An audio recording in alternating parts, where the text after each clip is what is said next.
falar sobre Bauru. E, Fábio, obrigado, viu, por você acordou cedo no feriadão aqui de Bauru. Você é bauruense também, Fábio? Eu sou nascido em Bauru, eu sou bauruense da Gema. Da Gema, diz, igualzinho o Daniel Martins, que também é bauruense aqui. Aê! Somos nós. É nós, mano. É nós. Fábio, vamos conversar aqui. Pois não. Fala um pouquinho como é que foi formatada, como é que nasceu essa cidade que no começo chamava Fortaleza, na verdade. Espírito Santo da Fortaleza. E hoje é Bauru. Bom dia. Sim. Bom dia a todos. Eu agradeço ao Eduardo essa oportunidade de estar falando um pouco da minha cidade e lembrando a todos que a cidade é a maior invenção do ser humano, onde tudo acontece para o bem ou para o mal. E eu não podia deixar de ser apaixonado pela minha cidade, principalmente pelas características que ela tem, né, de desenvolvimento, de população e etc. Então, Bauru nasceu por uma crise econômica que o Brasil estava passando na região de Minas Gerais, devido à questão da decadência da mineração, e uma lei chamada Lei de Terras de 1850, onde a partir de 1850 você ter acesso às terras seria só através da compra e venda, só, não haveria mais outra possibilidade.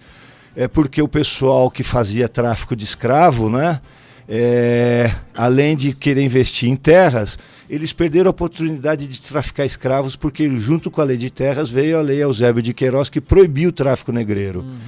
Então o que os mineiros fizeram, os mineiros de posse fizeram? Eles saíram do seu estado, né, que era província naquela época, e adentraram aqui no estado de São Paulo, que era província também, e foram ocupando terras, né, foram grilando terras, porque como as terras não poderiam ser mais,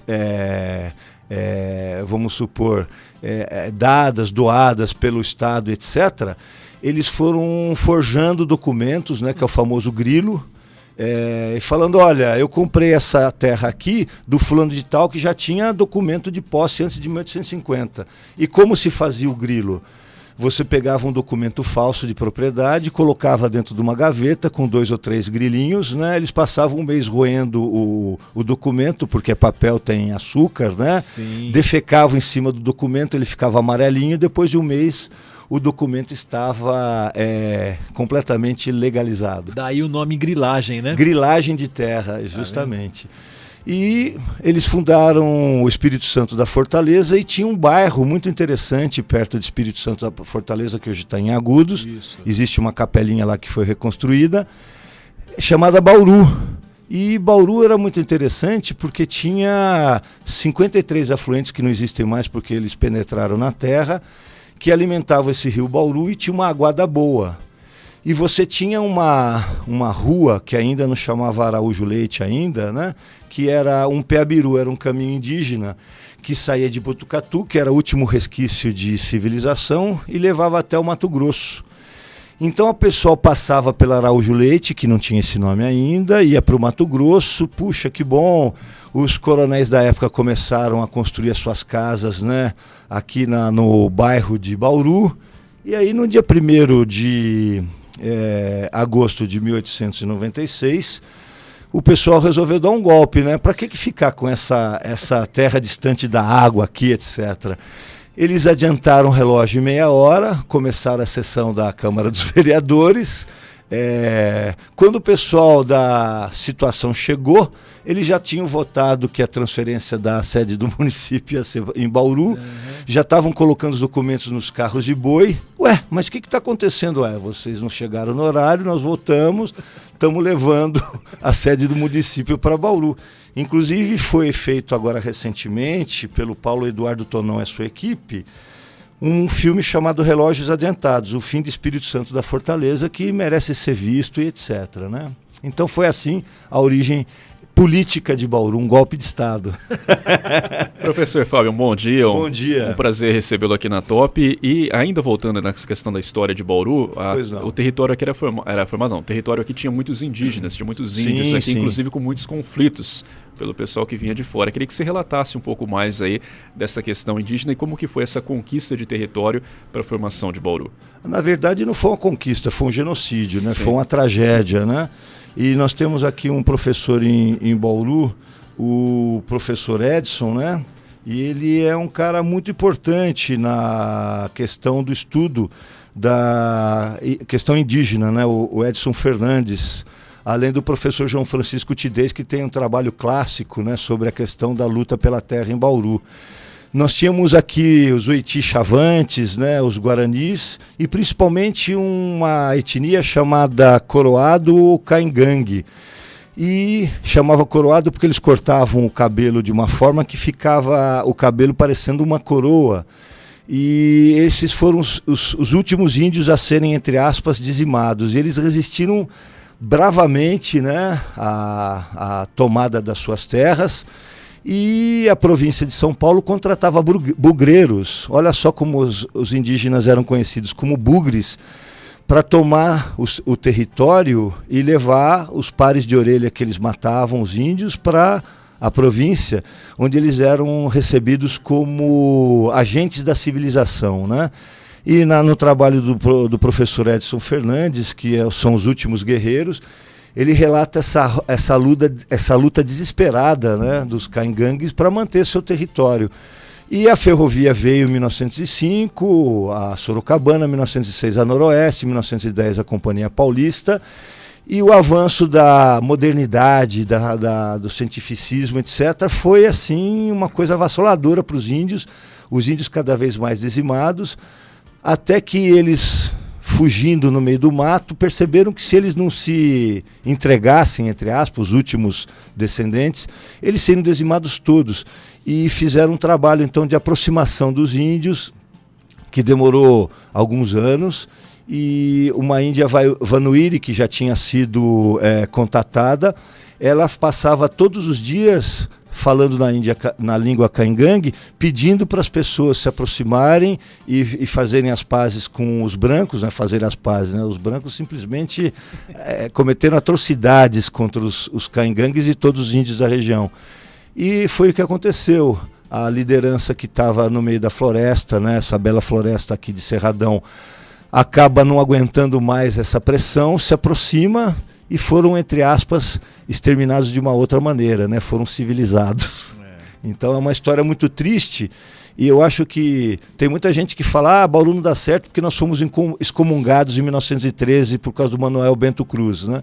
Eu acho que Bauru tem um dever assim de prantear, de chorar os seus índios que simplesmente foram dizimados para que a gente existisse. E Bauru significa em caingangue cesto de flores ou cesto de frutos, mas existe uma outra vertente que fala que Bauru era por causa dos índios caingangue coroados, que também eram conhecidos como baurus. Eu prefiro a versão poética, né? O cesto de frutos ou cesto de flores. É o que a gente, inclusive, na escola aqui em Bauru aprende, né? Que é bonito, mas não aprofunda o massacre, né? O genocídio. Isso não. Ô, professor Fábio, Bauru, tem uma ligação muito íntima com a Estrada de Ferro. Eu queria que você falasse um pouco sobre isso daí, né? A gente tem aqui o time da cidade, o Noroeste. A gente tá até conversando antes de entrar no ar sobre o vasto parque, né, ferroviário que nós temos, né? Fala um pouquinho sobre esse patrimônio que nós temos. E não é só o Noroeste, né, que está ligado à ferrovia, né? No futebol amador, nós temos o triagem, né, que faz parte, a triagem faz parte da entrada, né, da ferrovia aqui em Bauru, entrada técnica, né, porque os trens chegavam de São Paulo e eram distribuídos nos ramais ferroviários através da triagem. Bauru não seria o que ela é hoje devido à questão da ferrovia. Nós começamos a desenvolver um tipo de economia muito raro naquela época, que era a prestação de serviço. E junto com a ferrovia, que é fantástica, funciona no mundo inteiro, mesmo no Brasil, onde nós ficamos reféns da questão rodoviarista, que é uma disputa entre ferrovia e rodovia desde a década de 5, 10 do século passado, do século XX, e a gente ficou refém da ferrovia, da rodovia. Mas a ferrovia, além de ter trazido mercadoria, economia, ela trouxe pessoas, trouxe ideias, trouxe os imigrantes, os japoneses, libaneses, os italianos, os negros que trabalharam na ferrovia, né? Eu conheço um personagem maravilhoso que faz parte da minha infância, o Pelezinho, que se fantasiava de mulher no carnaval, assustava todo mundo, era um baita de um artista plástico, tem obras dele no museu da Casa Ponce Paz, etc. E tudo isso acontece devido à ferrovia, que nasce aqui em Bauru em 1905, através da Sorocabana.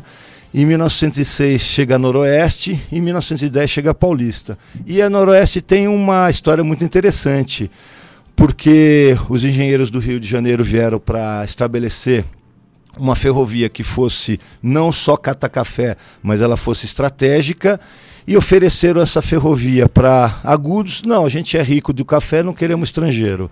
Ofereceram para Pederneiras. Não, nós somos ricos do café, não queremos estrangeiro. Ofereceram para Jaú, que foi uma das 10 cidades mais ricas do mundo devido ao café.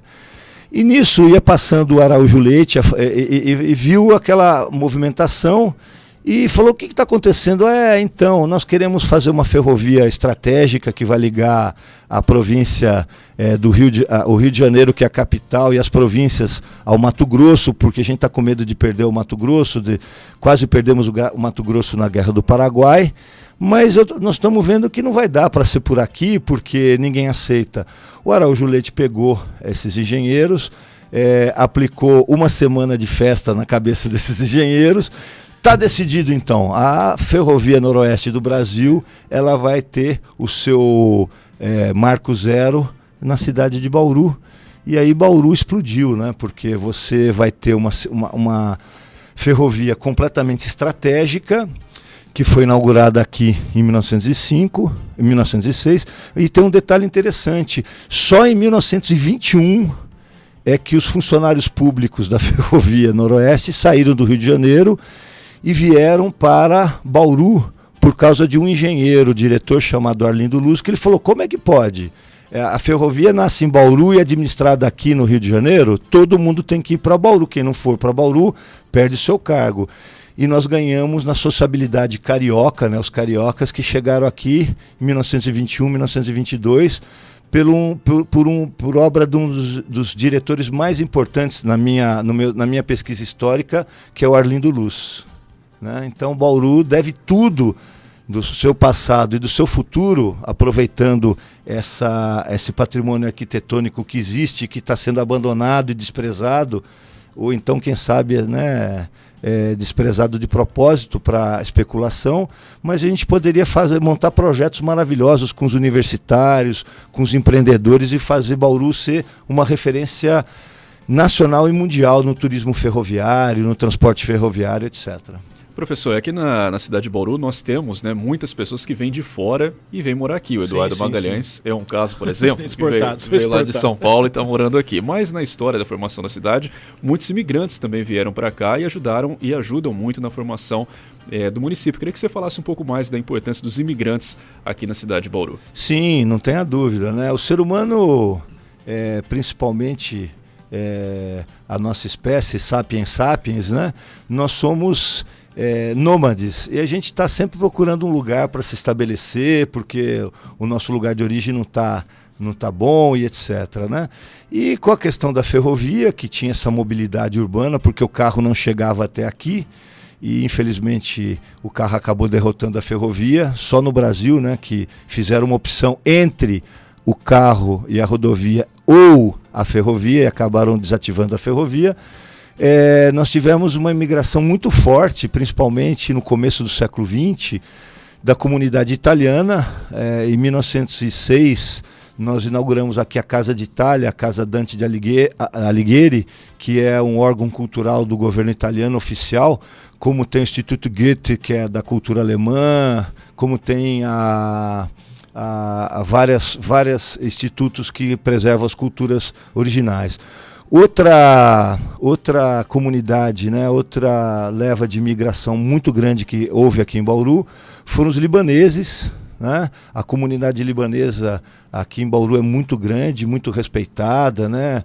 É responsável, né, pelo comércio do centro da cidade, porque eles são descendentes dos fenícios, que foram comerciantes fantásticos desde 2000 a.C., e acabaram vindo para Bauru. E a comunidade japonesa também, né? Existe uma curiosidade muito interessante. Bauru teve um consulado japonês aqui na cidade, e na década de 20 havia um adido cultural da embaixada japonesa que estava jogando tênis. Eles fizeram uma quadra de tênis e alguns esportistas bauruenses, né, passaram e viram aquele esporte diferente e estabeleceram contato com esse adido cultural, né? E eles ficaram tão amigos que esse adido cultural cedeu para eles as primeiras raquetes, bolinhas, etc. E essas pessoas fundaram o Bauru Tênis Clube, que é um clube tradicional da cidade, um dos únicos ainda que não foi extinto, né? E só para vocês terem uma ideia, o clube foi tão importante na vida da cidade que o maior arquiteto do Brasil, um dos maiores do mundo em esporte, chamado Ícaro de Castro Melo, construiu em 1960 a sede do Bauru Tênis Clube. É uma joia arquitetônica que foi destombada, né, pelo poder público bauruense, e é uma obra fantástica, porque foi construída por esse arquiteto.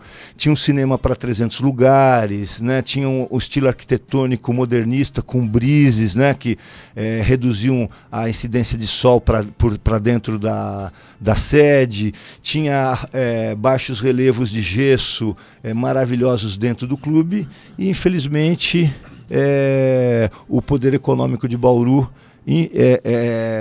não gosta desse tipo de coisa, ao invés de tentar preservar o patrimônio arquitetônico, artístico, cultural de Bauru.